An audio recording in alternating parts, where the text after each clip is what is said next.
Imagine ചെയ്യൂ, ഒരു വ്യക്തി വർഷങ്ങളായി വെന്റിലേറ്ററിന്റെ സപ്പോർട്ടോടുകൂടിയാണ് ജീവിക്കുന്നത്.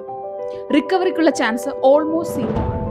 ഈ വ്യക്തിക്ക് മരണം അനുവദിക്കുന്നത് മർഡർ ആണോ അതോ മേഴ്സി ആണോ? ഈ ഒരു ക്വസ്റ്റ്യൻ ആണ് ലോകം മുഴുവൻ ചർച്ച ചെയ്യുന്ന ടോപ്പിക്, യൂത്തനേഷ്യ അഥവാ ദയാവധം.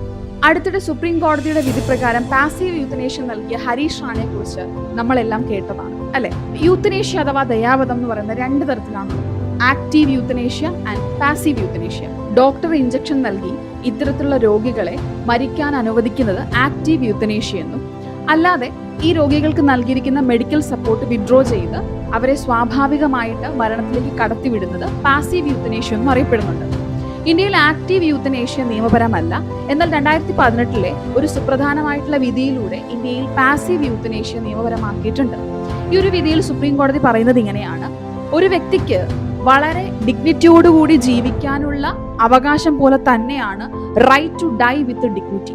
ഈ ഒരു കോൺസെപ്റ്റിന്റെ ഏറ്റവും പ്രധാനപ്പെട്ട ഭാഗം എന്ന് പറയുന്നത് ഒരു മനുഷ്യൻ ജീവിതത്തിലേക്ക് തിരിച്ചു വരാൻ സാധ്യതയില്ലാത്ത കാലഘട്ടത്തിലും മറ്റുള്ളവർക്ക് ഭാരമാകാതെ ഡിഗ്നിറ്റിയോടുകൂടി മരിക്കാം എന്നുള്ളതാണ്. അപ്പോൾ ചോദ്യം ഇതാണ്: ഒരു മനുഷ്യനെ ഡിഗ്നിറ്റിയോടുകൂടി മരിക്കാൻ അനുവദിക്കുന്നതാണോ അതോ അവർക്ക് മെഡിക്കൽ സപ്പോർട്ട് നൽകി ജീവിക്കാൻ അനുവദിക്കുന്നതാണോ ഹ്യൂമാനിറ്റി?